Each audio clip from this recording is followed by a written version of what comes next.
Ryan, let's just jump right in. Let's set the table.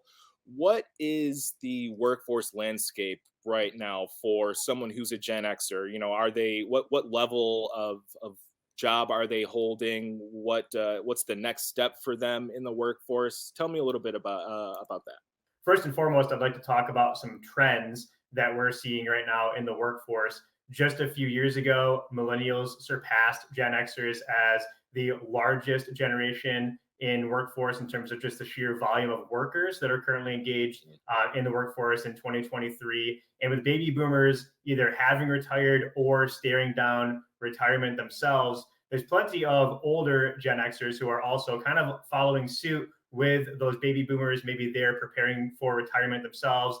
We know that for the most part, Gen Xers will be in the workforce again for the next 10 to 30 years. We need to make sure that they are continuing to have a significant impact in the workforce. Of course, they certainly are. Gen Xers are now also entering their prime income ages. We know that typically the age 45 to 54 in the United States is typically the age demographic that sees the largest growth in terms of potential earnings over the course of that time period. So many are either entering or have entered that prime income age as we speak. In addition to entering their prime income age, they're also making up the majority of leadership positions across the workforce. That's not just here in Michigan or in the United States, but globally, Gen Xers make up about 51% of leaders in organizations with an average of about 20 years of work experience. So they've certainly followed that natural progression of going from entry-level positions all the way up through, middle management, now into upper-level management and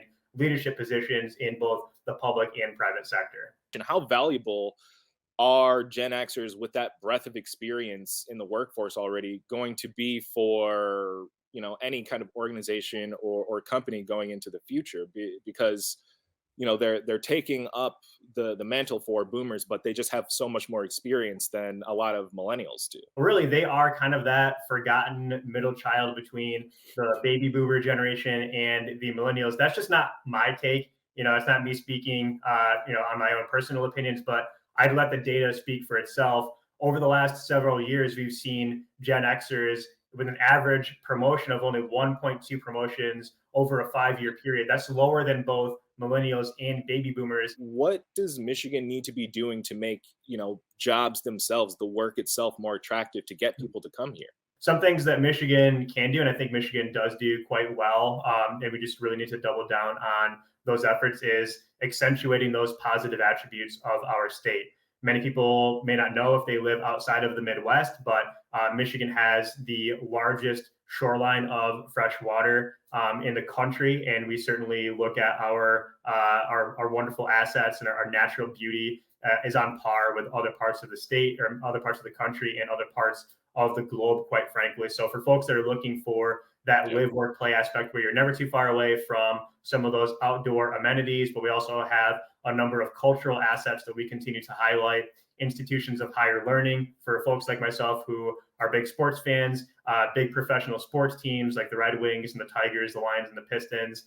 Those are all key attributes that we just need to continue highlighting to folks that live outside of Michigan, not just to come here to tour the state, but hopefully come here and relocate to the state so that we can continue to grow in population in the coming years. If we do have, a perfect marketing campaign, Pure Michigan is a global phenomena. It goes viral. All the right things happen for us in the right ways. Are we ready as a state infrastructurally to handle an influx in population and people like that? Do we have the jobs? Do we have the amenities? Do we have the things that we need to get what we're asking for? We certainly have the jobs. I don't think that's the issue here. We have an average of about 500,000 job openings in Michigan, and similar to many other parts of the country, there's way more job openings compared to the number of individuals searching for jobs. So the jobs are certainly here. We would certainly encourage anybody that is interested in looking for their next professional journey to take a look at Michigan.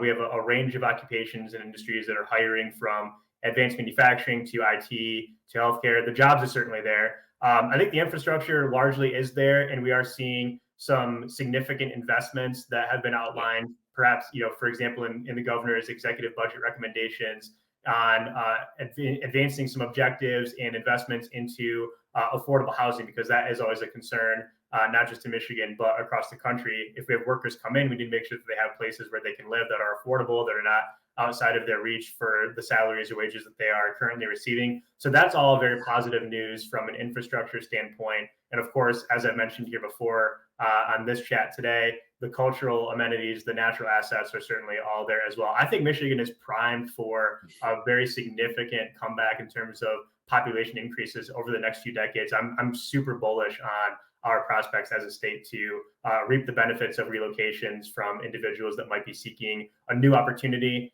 in a climate like Michigan's that is very favorable toward that growth. You can find more at onedetroitpbs.org or subscribe to our social media channels and sign up for our One Detroit newsletter.